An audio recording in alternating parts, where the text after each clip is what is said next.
friends, it's Belinda here from Be Making Joy. Usually my joy comes from knitting, but today I'm here to show you how to make a face mask. I wish I could give credit to the original creator of this version, but I watched so many videos and made so many different versions of a mask before I decided this is my favorite version. And then I've also created an optional clear vinyl insert for them. Now, a caveat here, this is just a 2-ply, so calculate your own risk level. For myself, if I'm going into a risky environment with like a crowded place, I wear a medical grade. This is my favorite version because it fits nicely, leaves a lot of room in the mouth area, tucks under the chin, stays up on the nose, no matter how much scrubbing around I do.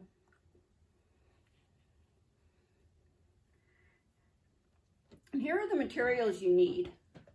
You need 1 piece of cotton fabric cut into a rectangle 9¼ inch by 13 3/8 of an inch, or for you metric people, it's 23½ centimeters by 34 centimeters.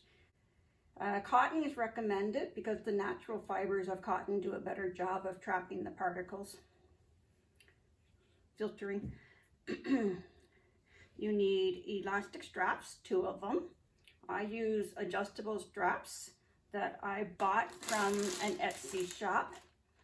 I've also seen them in bead stores and fabric stores, but if you're unable to get an adjustable strap, a regular piece of elastic cut in a 7½ inch size fits a medium adult face.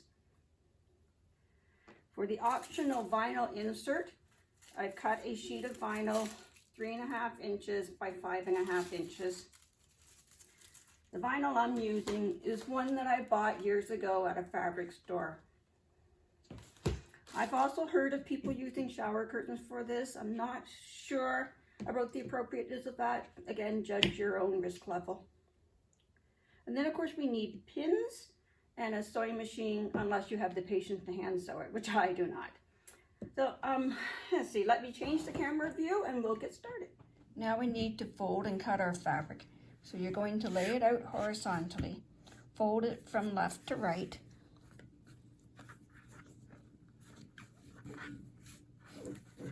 and then fold it from bottom to top.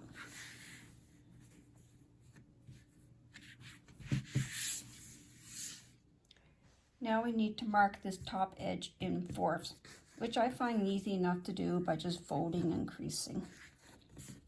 Go to center mark, the first quarter mark, and the other quarter mark.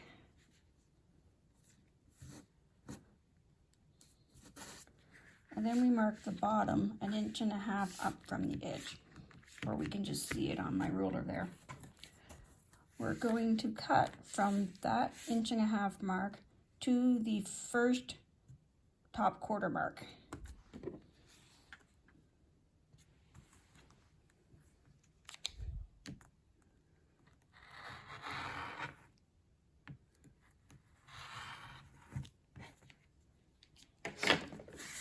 And we unfold it. Now, if we're going to personalize it like I like to do, we completely unfold it.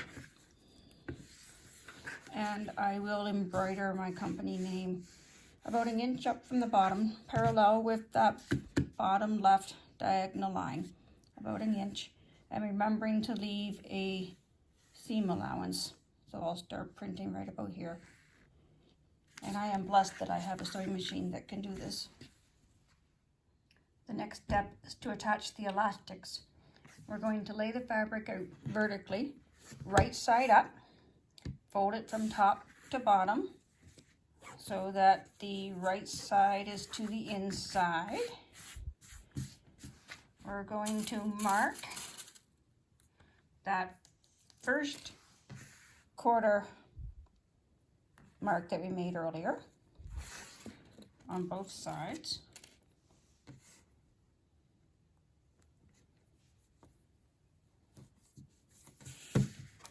And then turn the fabric back up at that point.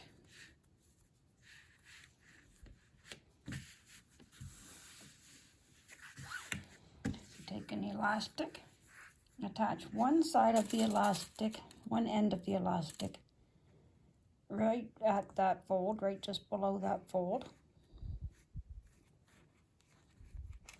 And being careful not to twist,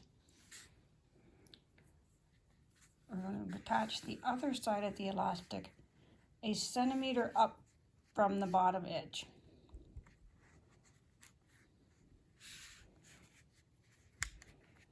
With the rest of the elastic to the inside, being careful that nothing is hanging there that's going to snag when it gets sewn.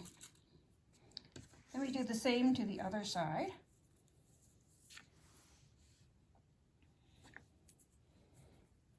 And we want our pin heads facing to the outside so that we can pull them out as we approach them with the sewing machine. I don't want to break the sewing machine by running over a pin.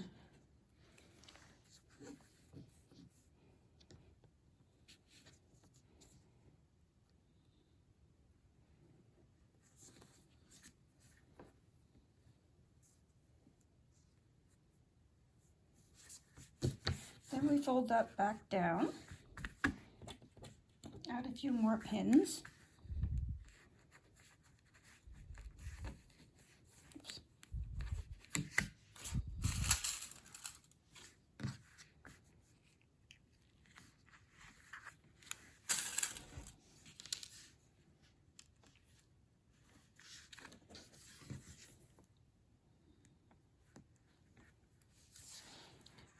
And then we're going to take this to the sewing machine and sew around the outer edge, leaving the first bit open so that we can turn it outside right side out later. So we'll start sewing here and we'll sew all the way around that outer edge. And then come back and turn it inside out. While you're doing this part, make sure you backstitch over the elastic for extra security to hold it in place.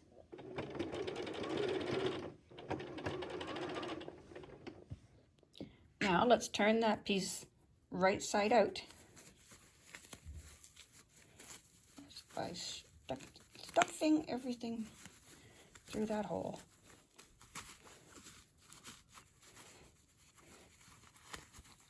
And pulling it all out the other side.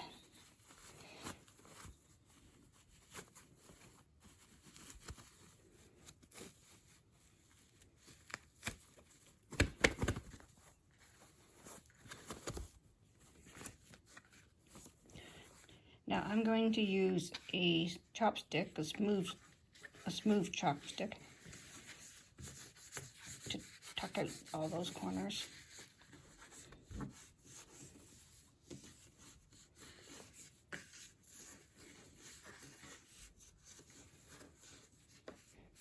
There are many tools you can use for turning fabric inside out, but I'm a cheapskate, I use a chopstick.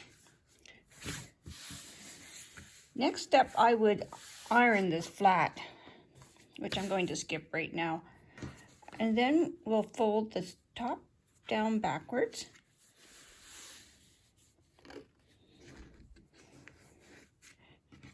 And pin it.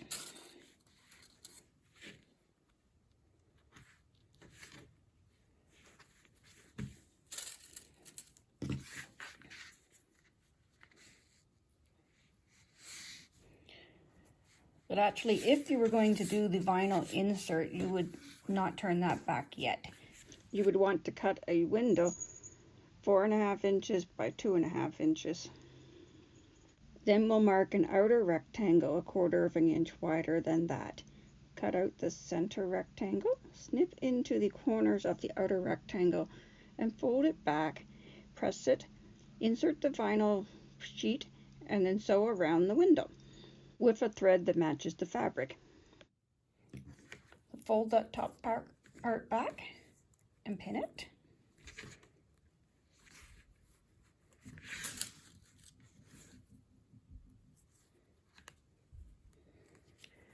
And then for the chin part, I'm going to fold it to mark the center.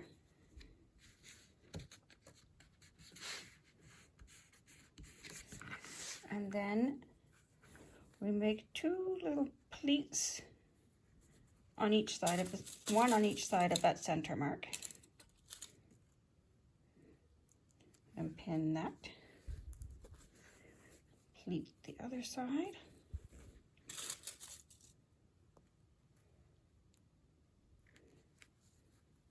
And pin it to make the little tuck behind the chin, under the chin. And then we're going to sew across this top edge, right close to the fold, and then all the way around the rest of the body of the mask. And now at this point, I'm going to rethread my sewing machine and select the color that matches my fabric, because it will be visible.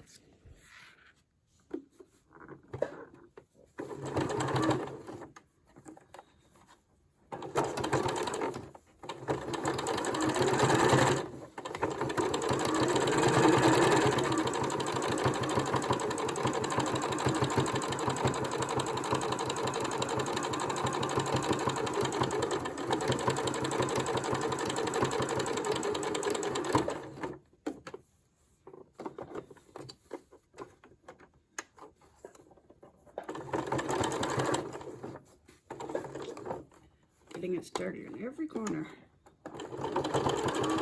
There we go. Takes a little tugging.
Next, I'm going to trim the thread ends carefully.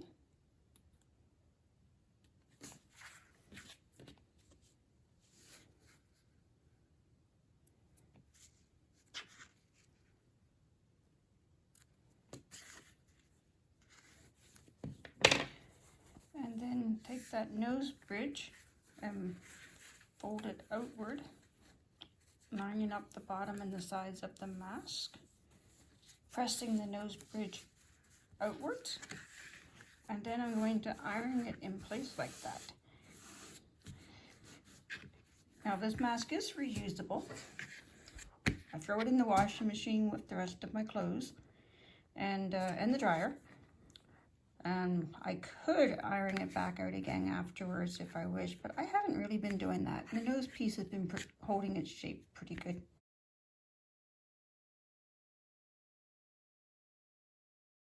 Thank you for watching. Have a good day.